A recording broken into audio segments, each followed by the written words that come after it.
क्या बात है, जवाब नहीं हमारे आपका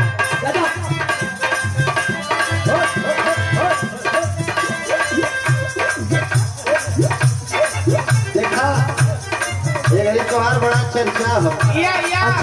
कौन चीज का हो? सबके मोबाइल में आलोक भैया के, अशोक भैया के, सबके मोबाइल खोलता सबसे पहले तो भैया होता। अच्छा अच्छा, तो हर कहे का मतलब क्या हो? खुल के बताओ। खुल के बताई सुना। हाँ बोला।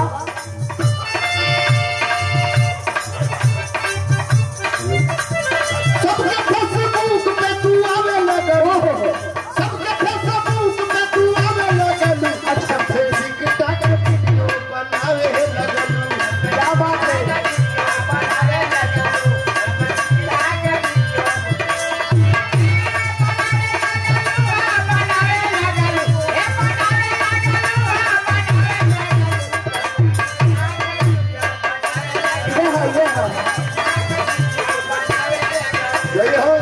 अच्छा तो ये बताइए कि पहली बार ही कमर हिलौनी है का?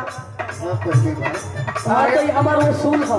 अरे जो साधु होला के साधु बना देला, हमारे संगे जो नाची ना के बाची। तो सुना हम बताओ तनी। सुना तने हिलाए के हम आनो के दे ये है वो। अरे अनिप्रीत के भैया, हाथ बढ़ाओ। अनिप्रीत के भैया क्या हाल बा? हम आवत का हाथ बांधू आओ लोका लोका। सुना हम बताओ। बताओ। अरे पूछो ना पूरा, पूछो ना पूरा ना घर बारी है, पूछो ना पूरा ना घर बारी है।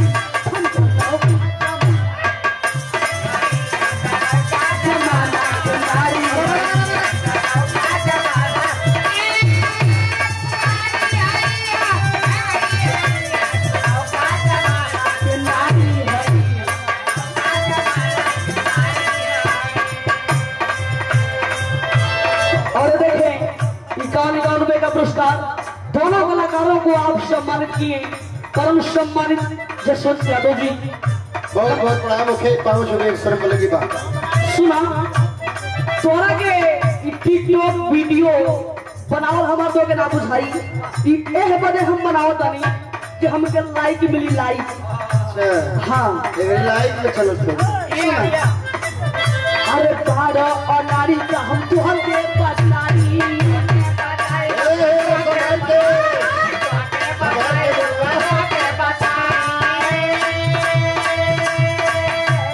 और सुना जब लाइक मिली तो पता है का मिली?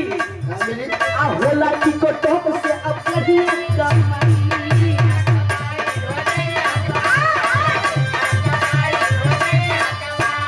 पैसा के चक्कर में पड़ा वाला आदमी बेटी हो जावे।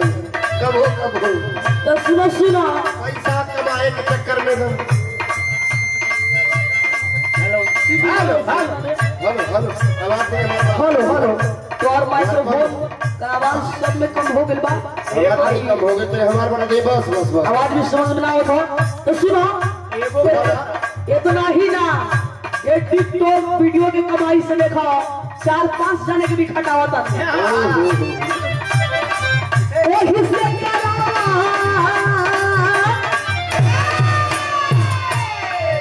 अरे वही से करावत खेती बाड़ी है, वही से करावत खेती बाड़ी है।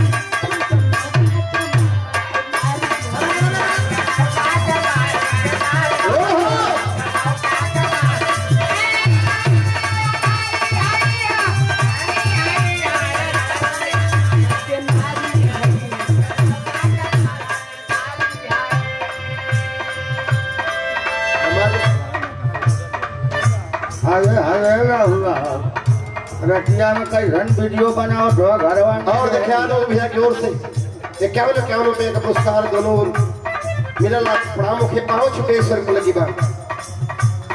ये अनिप्रीत का भैया अपने बहन के वीडियो भी देखिए, लेकिन वीडियो देखिए तो हर टिकटॉक वीडियो में एक चीज हम देखली का हो बताइए। हाँ बोला।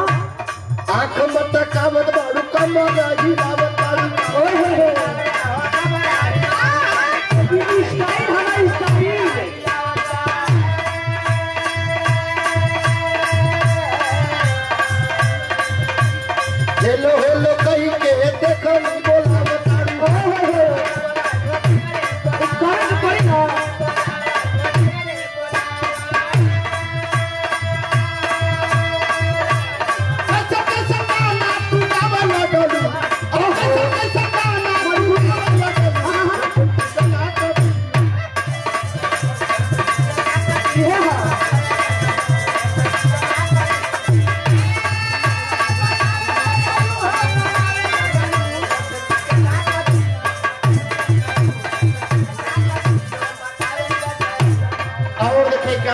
रुपए देकर के सम्मानित किया आदरणीय पूजनी ITBP के जवान श्रद्धेय श्री बड़े भैया यशवंत यादव पूजनी आपकी ओर से आशीर्वाद के रूप में पुरस्कार ये हमारे पेश भैया में टोन बना दे। हेलो हेलो थोड़ा सा इस सब आवाज कम हो गया देख लो एक हेलो हेलो थोड़ा टोन हेलो हेलो रह सुनावा ओमे हम आंख मटकावता नहीं आ कमर हिलावता नहीं तो ये अगर ना करब तो लइका वाला ना मिली। अच्छा लड़का खोजे चलू अरे लाइक हो लइका ना देखा तुम लाइक के लड़कवा कहू तो हम गलत हो जाएगी। अब उहे समझा लाइक मन लइके ना ठोके लोग। अच्छा ये उहे ना पसंद करना जा हां ढेर रंग बिया वाला सब लइका बे ना आए आए राहु हां कमरिया हिली तब न लइकवा मिली। सुना रही न में मत कैसे होगा देखी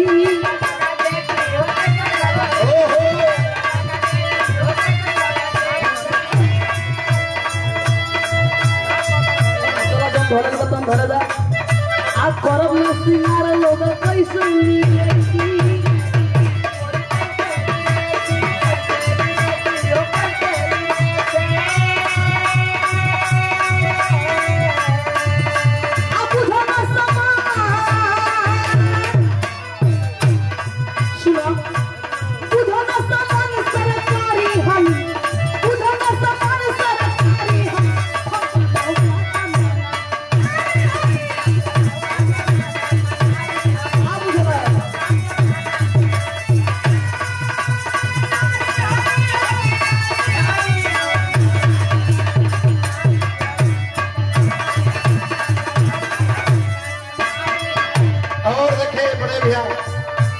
अशोक भैया ना 101 रुपए देकर के दोनों तरफ सम्मानित किए। प्रणाम मुखे पाँव छुके 100 रुपए लगी बात।